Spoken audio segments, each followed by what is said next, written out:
Dulu saya cerita kayak gini nggak ada yang percaya Pak. Dulu itu apa? 2016 Cerita ke siapa? cerita ke teman-teman juga, dikiranya saya ninggalin almarhum itu.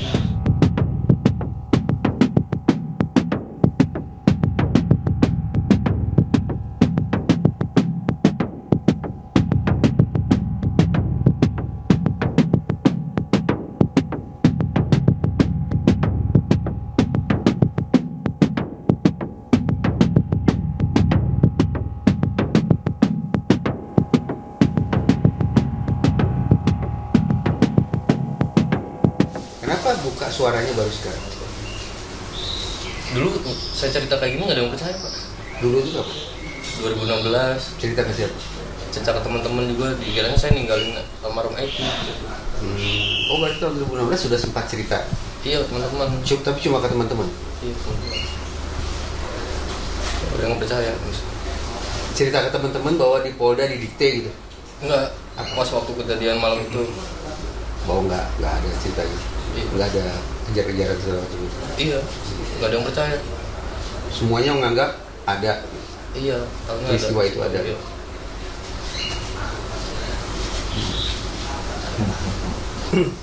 Sekarang hidupnya udah lebih tenang gitu.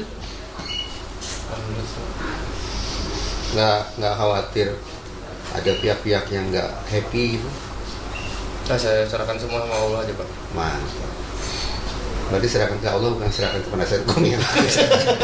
Canda saya bercanda. Itu pada itu hakikatnya harus begitu. Serahkan baru dia. Sejak itu nggak ada misalnya telepon. Tapi saya sejujurnya punya pertanyaan nih dalam hati ya. Maaf kata nih Pak ya, maaf kata. Apa alasan bagi saya untuk harus percaya pada Liga Akbar tahun 2024? Kenapa saya nggak boleh percaya Liga Akbar tahun 2016? Kan bisa aja justru yang bohong sekarang. Bisa aja kan? Iya. Apa boleh jawab boleh enggak sih? Soalnya saya waktu di 2016 kan lagi nongkrong di warung di S4 Pak. Saya bawa pasangan saya di situ. Dari sore emang berdua aja di situ Pak. Di S4. Ya tahun 2024 kan punya versi cerita beda kan? Iya. Ya tapi apa alasannya saya harus percaya? Alasannya? Iya. Kan sama-sama ada dua kemungkinan. 2016 jujur, 2024 dusta. Atau sebaliknya, 2016 dusta, 2024 jujur. 50-50 kan sebetulnya. Terbalik kan. Iya. Kenapa saya bilang gitu? Karena saya terus terang nih Pak. Sejak awal kan mengatakan saya itu mengkritisi pengungkapan kasus yang terlalu mengandalkan pada keterangan, pengakuan. Jadi dengan maaf ya Liga Akbar, DD segala macam, ketika mereka membuat pengakuan versi yang 2024, bagi saya bobotnya sama dengan pengakuan 2016.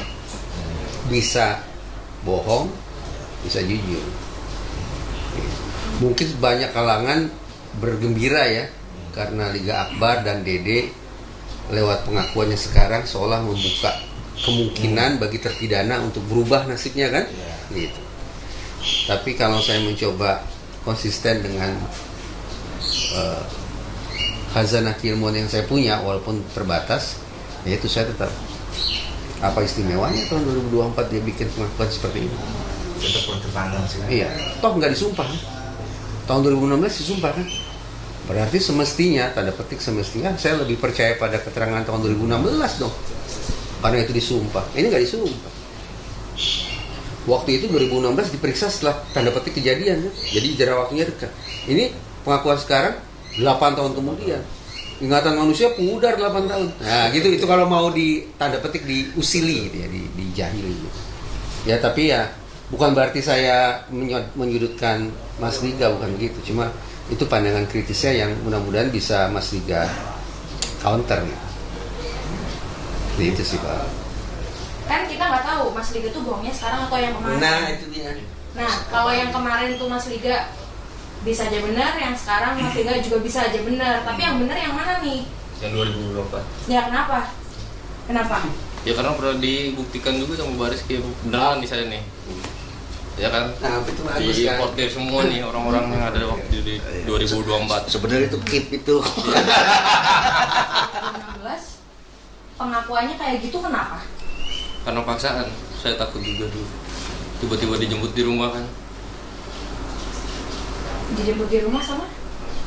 sama anggota Anggota apa nih? Anggota PKK, anggota apa? Anggota PMR? anggota polisi. Anggota polisi. Oh. Yang bilangnya katanya rekannya Pak Rudiana. Cuman saya nggak tahu siapa itu.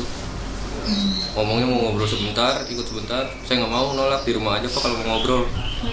Tetap minta tolong. Lalu dibawa di mobil. Nggak tahu di mobil udah banyak orang. Down nggak sih saya? Down. Di mobil banyak orang emang siapa yang Ada anggota polisi 3 sama sahabatnya almarhum 2 di belakang. Saya juga nggak tahu awalnya mau dibawa ke Polres Cirebon Kota. Nggak tahu. Masih kan nggak nama yang jemput siapa? Lupa Pak saya. Cuman dia bilang rekannya Pak Rudiana. Polisi bukan? Iya, Pakai seragam. pakai pakaian bebas. Mobilnya mobil patroli. Mobil Avanza. Jadi bagaimana kita bisa yakin itu polisi? Tiba-tiba saya dibawa ke sana Pak. Dibawa masuk ke Cirebon Kota itu. Oh, Polres. Polres. Iya, Bawa masuk, tunggu dulu bentar, bawa ke ruangan. Sama sahabatnya almarhum juga di situ. Tunggu bentar ya, tunggu di ruangan beberapa jam. Terus yang dibawa cuma saya. Tiba-tiba di BAP. Saya nggak tahu awalnya mau di BAP itu. Berapa kali sih proses pemeriksaan di kantor polisi?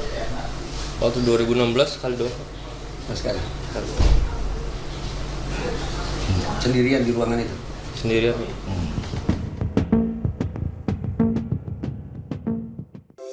Di antara banyak sumber informasi, kami layak dipercaya. Karena kami menggali lebih dalam,